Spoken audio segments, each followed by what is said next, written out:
जय माता दी, जय मां कामाख्या, देव राधा ट्रस्ट, सत्यवाणी चैनल। साधना कैसे करें, कहां करें, कब करें, क्यों करें, किस लिए करें? आजकल बहुत से मनुष्य साधना के पीछे भागे भागे फिर रहे हैं और मारे मारे भी फिर रहे हैं। दोनों बातें। जिसको देखो वही कह रहा मैं साधना कर रहा हूं। साधना से क्या मिलता है और किस चीज की साधना कर रहे हैं, ये उनको मालूम ही नहीं है। साधना के नियम नहीं मालूम है, पर कहते हैं कि साधना कर रहे हैं। साहब नंगे पैर रहते हैं साधना करने में, भूखे रहते हैं साधना करने के लिए, केवल दूध पिएंगे, केवल छाछ पिएंगे, केवल फल फूल पे रहेंगे, इस तरीके से साधना कर रहे हैं। अरे पहले गुरु के पास जाओ, गुरु जी से मंत्र लो, गुरु जी से नियम कानून पूछो, किस तरीके से करना चाहिए, कहां करना चाहिए, कब करना चाहिए। आजकल हर कोई मनुष्य जो है साधना के चक्कर में लगा हुआ है। कोई यक्षिणी की साधना कर रहा है, कोई परी की साधना कर रहा है, कोई जिन जन्नात की साधना कर रहा है, कोई भूत प्रेत की साधना कर रहा है, और कुछ नहीं तो। अरे देवी देवताओं की साधना करो।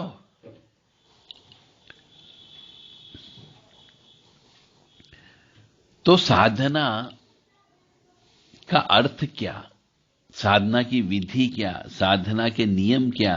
केवल मंत्र जप करने को साधना नहीं बोलते हैं। मंत्र जप करने से साधना सिद्ध नहीं होती है। दिल से, प्रेम से, आत्मा से भगवान को याद करना पड़ता है। यानी साधना हमेशा ऐसी जगह करना चाहिए जो शुद्ध, स्वच्छ और पवित्र हो, और शरीर भी शुद्ध, स्वच्छ, पवित्र होना चाहिए। स्थान के साथ साथ शरीर भी मनोनुकूल अवस्था में होना चाहिए। मंत्र जो भी लिया जाए वो किसी सिद्ध पुरुष से ही प्राप्त किया जाना चाहिए। यूट्यूब से देख करके मंत्र नहीं लेते हैं, फेसबुक से देख करके मंत्र नहीं लिया जाता है। किसी गुरु को, और ऐसे गुरु को जिसने वो मंत्र सिद्ध कर रखा हो, ऐसे गुरु के सानिध्य में रह करके गुरु जी की सेवा करके वो मंत्र प्राप्त किया जाता है। आप गुरुओं को भी खरीदने लगे हो आजकल कि एक दिन के लिए जाएंगे, गुरु पूर्णिमा के दिन वहां जो भी चढ़ोता चढ़ता वो सब चढ़ा देंगे, उनसे मंत्र लेकर के आ जाएंगे। ऐसा नहीं होता है। यदि आपको देवी देवता की कृपा भी चाहिए तो उसके साथ साथ गुरु की भी सेवा करना आवश्यक होता है। गुरु जी के सानिध्य में रहिए, गुरु जी से बातचीत करिए, उनके विचारों को आत्मसात करने की कोशिश करिए, तब जाकर के साधना में सफलता मिलती है। केवल एक मंत्र लेने से और भगवान का नाम लेने से सिद्धियां नहीं मिला करती हैं। जिस भी देवी या देवता की आप साधना कर रहे हैं उसका एक यंत्र भी होता है, उसका मंत्र भी होता है। तो उसका यंत्र भी आपको प्राप्त करना चाहिए, और यंत्र में भी प्राण प्रतिष्ठित यंत्र प्राप्त करें, या फिर उस देवता की मूर्ति प्राप्त करें जो प्राण प्रतिष्ठित हो। अब प्राण प्रतिष्ठा दो प्रकार से होती है, चल प्राण प्रतिष्ठा होती है और अचल प्राण प्रतिष्ठा होती है। तो यदि आप मूर्ति लेते हैं गुरु महाराज से तो आपको अचल प्राण प्रतिष्ठा करा करके मूर्ति प्राप्त करना चाहिए। या यंत्र भी लेते हैं तो यंत्र में भी प्राण प्रतिष्ठा कराने के बाद ही यंत्र को प्राप्त करें। अब प्राण प्रतिष्ठा कैसे करते हैं ये भी अपने साथ, अपने हाथ से करें, गुरु महाराज के सानिध्य में रह करके, तब तो वो आपका यंत्र और मूर्ति काम करती है।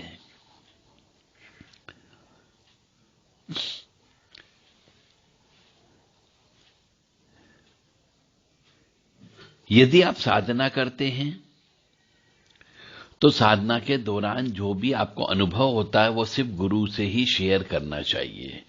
किसी दूसरे को नहीं बताना चाहिए, अन्यथा रिजल्ट प्राप्त नहीं होता है। और साधना करने के लिए, जैसा बार बार मैं कहता हूं, प्रत्येक मनुष्य को जो साधना करना चाहता हो उसे सुबह ब्रह्म मुहूर्त में उठना चाहिए। साधना का पहला नियम है कि ब्रह्म मुहूर्त में उठा जाए।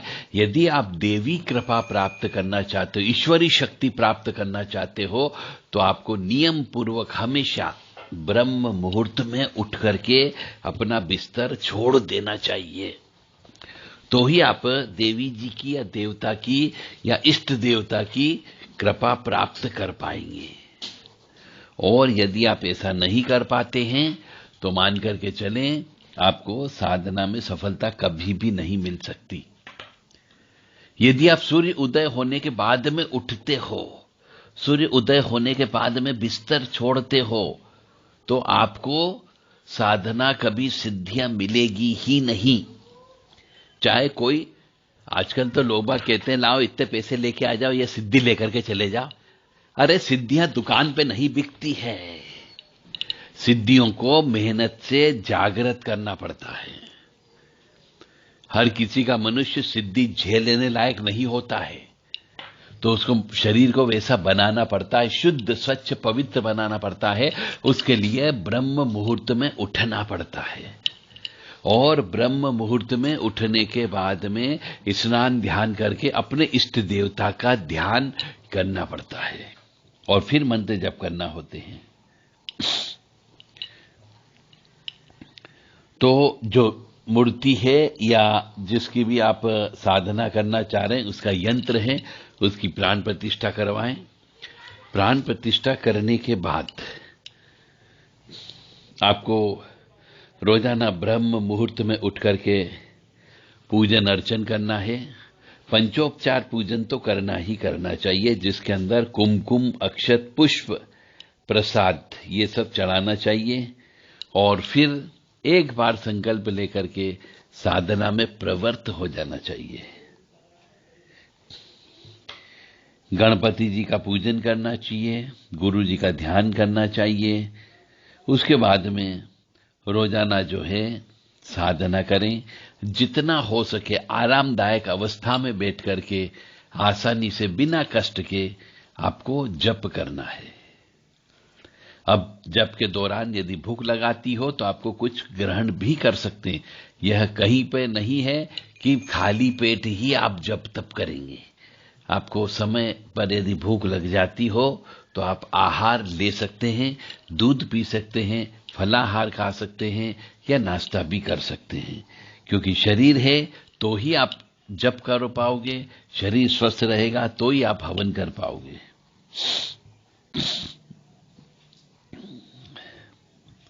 और जब भी साधना करते हैं तो उसे साधक मनुष्य को प्रारंभ से ही शुद्ध, स्वच्छ और पवित्र रहना चाहिए। जिस भी देवी देवता की साधना करते हैं उनका जो दिन आता है उस दिन विशेष तौर से पूर्ण कंसंट्रेशन के साथ में जप तप और हवन करना चाहिए। कितने मंत्र जप किया जाए ये निश्चित संख्या कहीं पर भी नहीं लिखी हुई है कि साधना कितने दिन में कितने मंत्र जप करने पर सिद्ध हो जाएगी, यह निश्चित नहीं होता है। यह आपके और ईश्वर के ऊपर डिपेंड करता है कि आप अपने ईश्वर से कितना प्रेम करते हो। जितना ज्यादा आप प्रेम करोगे अपने इष्ट देवता से, उतनी ही आपको जल्दी सिद्धियां प्राप्त होगी। इसलिए यह निश्चित नहीं है कि कितने मंत्र जप करने पर आपको सिद्धियां प्राप्त हो जाएगी। इसके बारे में कहीं पर भी कुछ भी नहीं लिखा हुआ है। तो आप सभी से मेरा विनम्र निवेदन है कि जप में यह मत सोचिए कि मैंने 1 लाख जप कर लिया या 10 लाख जप कर लिया या 3 लाख जप कर लिया तो शक्ति मेरे पास आ जाएगी। जप से केवल रास्ता तैयार होता है, केवल रास्ता तैयार होता है वहां तक जाने का। तो आप रास्ता तो तैयार करिए, फिर आगे आपको भगवान मिलेंगे। परंतु यदि आप जप नहीं करोगे और गिन गिन करके जप करते हो तो यह भी अच्छा नहीं है। आपको गिन करके भी जप नहीं करना है। अपने शरीर की आवश्यकता के अनुसार अच्छी जगह बैठें, आरामदायक अवस्था में बैठें जहां पे आपका ध्यान लगता हो, और रोजाना निश्चित मात्रा में जप करें, यानी कि समय के अनुसार जप कर लें।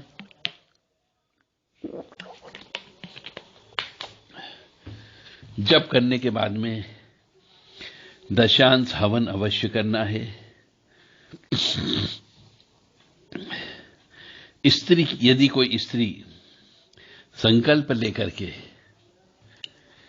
साधना करती है तो चूंकि उसमें स्त्री का गुण रजस्वला मासिक धर्म एमसी पीरियड आता ही है, तो उस समय पे उस स्त्री को अपनी साधना बंद कर देना चाहिए और पूर्णतः शुद्ध होने पर, यानी कि शास्त्र के मतानुसार एक स्त्री जब रजस्वला से हो जाती है तो वह पहले दिन से लेकर के 7 दिन तक अशुद्ध मानी जाती है, ऐसा शास्त्र कहता है। 8वें दिन से वो पूजा करने योग्य हो जाती है, तो 8वें दिन से वो पूजन अर्चन कर सकती है। परंतु रजस्वला स्त्री अपने अशुद्ध काल में मंत्र जप कर सकती है। मंत्र जप करने पर कोई भी प्रतिबंध नहीं है, परंतु पूजा नहीं कर सकती उस मूर्ति की या यंत्र की। इसलिए अशुद्ध स्त्री को उसकी अशुद्धता के समय पे यह नहीं माना जाता है कि साधना खंडित हो गई। साधना काल में स्त्री से दूर रहना चाहिए पुरुषों के लिए, और यदि स्त्री है तो उसे अपने पति से या पुरुषों से दूर रहना चाहिए। यानी साधना काल में सहवास नहीं करना चाहिए, स्त्री संसर्ग नहीं करना चाहिए, शराब का, सिगरेट का, गांजे का, जुए का, मांस का सेवन नहीं करना चाहिए। साधना दिन में भी कर सकते हैं, रात को भी कर सकते हैं, ब्रह्म मुहूर्त में भी कर सकते हैं, संध्या बेला के समय पे भी कर सकते हैं, कभी भी कर सकते, जब आपको समय मिले तब। परंतु एक निश्चित संख्या में जप करना आवश्यक होता है और प्रतिदिन हवन करना अनिवार्य होता है।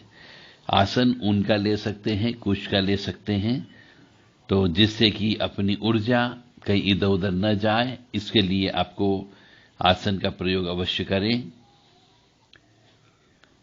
माला जिस देवी देवता की आप साधना कर रहे हैं उस देवी देवता के अनुसार ही माला का प्रयोग करना चाहिए।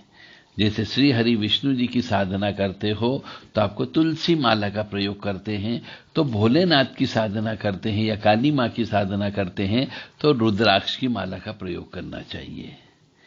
इस प्रकार से जैसे देवता होते हैं जिनको जो माला लगती है उस माला का प्रयोग करके उस माला से ही जप तप करना चाहिए, और उस माला को पूजा होने पर गोमुखी में रख करके भगवान के स्थान पर ही रख देना चाहिए, उसे गले में धारण नहीं किया जाता है। बहुत से मनुष्य गले की माला को ही धारण कर लेते हैं और उसी से जप तप कर लेते हैं, ऐसा नहीं करना चाहिए। घर में, मेरे हिसाब से घर में साधना नहीं करनी चाहिए, क्योंकि घर में वो शुद्धता, स्वच्छता, पवित्रता नहीं रहती है। और साधना के लिए जो सिम्टम है, यानी कि कुआं होना चाहिए, जल होना चाहिए, ट्यूबवेल होना चाहिए, पीपल का वृक्ष होना चाहिए, बेल पत्ती का वृक्ष होना चाहिए, ये सब घर में उपलब्ध नहीं हो सकते हैं। इसीलिए साधना हमेशा दूसरी जगह जाकर के ही करना चाहिए, एकांत स्थान में जाकर के करना चाहिए। और किसी प्रकार का उस समय साधना काल में मोबाइल नहीं चलाना चाहिए, न्यूज़पेपर नहीं पढ़ना चाहिए और टीवी वगैरह भी नहीं देखना चाहिए। साधना जब भी करते हैं तो जैसा कि पहले भी बताया जा चुका है, घी का दीपक लगाना चाहिए। एक घी का दीपक लगाएं और दूसरा दीपक जो है सरसों के तेल का 4 बत्ती वाला भैरव जी या क्षेत्रपाल देवता के नाम से लगाना चाहिए। धूप बत्ती, सुगंधित धूप बत्ती का प्रयोग करना चाहिए। और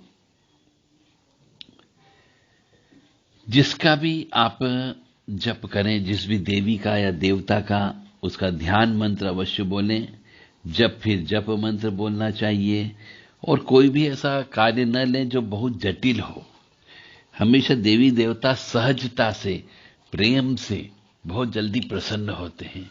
अब आप उनको कैसे प्रेम करते हो, ये मेन चीज है। साधना काल के दौरान ऐसा कहा जाता है कि मनुष्य को कंबल पर ही सोना चाहिए, गादी बिस्तर का प्रयोग नहीं करना चाहिए और कंबल ही ओढ़ना चाहिए, रजाई का प्रयोग नहीं करनी चाहिए। और कई कई तो बहुत कड़क नियम बताए गए कि भूमि पर ही सोना चाहिए, खाट का प्रयोग नहीं करना चाहिए, पलंग का प्रयोग नहीं करना चाहिए। और एक समय भोजन एक ही स्थान पर बैठ करके एक ही समय पर करना चाहिए, चाहे जितना एक बार में कर ले। ऐसा बोला जाता है कि शराब का, मांस का, लहसुन का, प्याज का साधना काल में ये प्रयोग नहीं करना चाहिए, क्योंकि ये सब गरिष्ठता देते हैं। शराब भी उच्चाटन देता है, उग्रता देता है। मांस, लहसुन, प्याज ये सब उग्रता देते हैं। मसूर ये भी उग्रता देता है। तो इनका प्रयोग साधना काल में नहीं करना चाहिए। इससे शारीरिक ऊर्जा, जिसको हम बोलते हैं सहवास संभोग की शक्ति, वह बढ़ती है, उग्रता बढ़ती है। यदि साधना के दौरान किसी भी प्रकार का आपको आभास होता हो, एहसास होता हो, तो वो सिर्फ गुरु जी से ही उस संबंध में चर्चा करें और उन्हीं से ही अगला आदेश ले लें। ये मान करके चलें, कभी भी देवी देवता प्रत्यक्षीकरण नहीं होता है। जो मनुष्य कहते हैं कि भैया प्रत्यक्षीकरण करा देंगे, वो पूर्ण रूप से झूठ बोलते हैं। आप ऐसे व्यक्तियों को सुनना, देखना बंद कर दें, ब्लॉक कर दें। जो भी मनुष्य, चाहे कितना ही बड़ा विद्वान व्यक्ति क्यों ना हो, यदि वो आपको कहता है कि मैं देवी देवता का प्रत्यक्षीकरण कर दूंगा और तुम्हें प्रत्यक्षीकरण कराऊंगा, तो मान के चले वो पूर्ण रूप से झूठ बोल रहा है, बलबबाजी कर रहा है वो। क्योंकि ईश्वर न तो कभी किसी ने देखा है, न आपने देखा है, न आप कभी देख पाओगे, और न हमने देखा है, न कभी हम देख पाएंगे। हम जो देखते हैं ईश्वर के रूप में, वह ईश्वर प्रकृति के रूप में है, आग के रूप में है, पानी के रूप में है, हवा के रूप में है। और हवा को कोई देख नहीं पाया है, पानी का कोई रूप रंग नहीं होता है, और आग का भी कोई रूप नहीं होता है। इसीलिए ईश्वर प्रकृति में, प्रकृति के साथ में, हमेशा आपके साथ में ही है। तो जो व्यक्ति कहता है, प्रत्यक्षीकरण की बात करता है, ये मान के चले वो सिर्फ धन लूटने के लिए बैठा है, अपनी रोजी रोटी सेकने के लिए बैठा हुआ है। और जब भी साधना करें, अखंड श्रद्धा और विश्वास के साथ करें। साधना के बीच में ईश्वरी तत्व आपकी कुछ परीक्षा ले सकते हैं, अप्रिय स्थिति भी आ जाती है, लेकिन साधक को कभी भी विचलित नहीं होना चाहिए और साधना कंटिन्यू बनाए रखना चाहिए। हो सकता है किसी मनुष्य को साधना करने के दौरान, आधी साधना होने पर मां की मृत्यु हो जाती है, आधी साधना होने पर पिता की मृत्यु हो जाती है, तो आपको साधना छोड़ के नहीं जाना है। बहुत से साधक ये गलतियां कर देते हैं कि मां की मृत्यु होने पर छोड़ के मां के मैयत में चले जाते हैं, पिता की मृत्यु होने पर पिता को शव को कंधा देने के लिए चले जाते हैं। ये सब गलत करते हैं। एक साधक मनुष्य को जब तक साधना पूरी नहीं हो, जितने दिन का संकल्प हो, उतने दिन तक शमशान में, शव यात्रा में शामिल नहीं होना चाहिए। सूतक पातक वालों को यहाँ पे जल ग्रहण नहीं करना चाहिए, भोजन भी ग्रहण नहीं करना चाहिए। और यदि ऐसा कोई व्यक्ति जिनको आप जानते हो वो मर गया हो तो उसके निमित्त और एक माला अतिरिक्त करना चाहिए।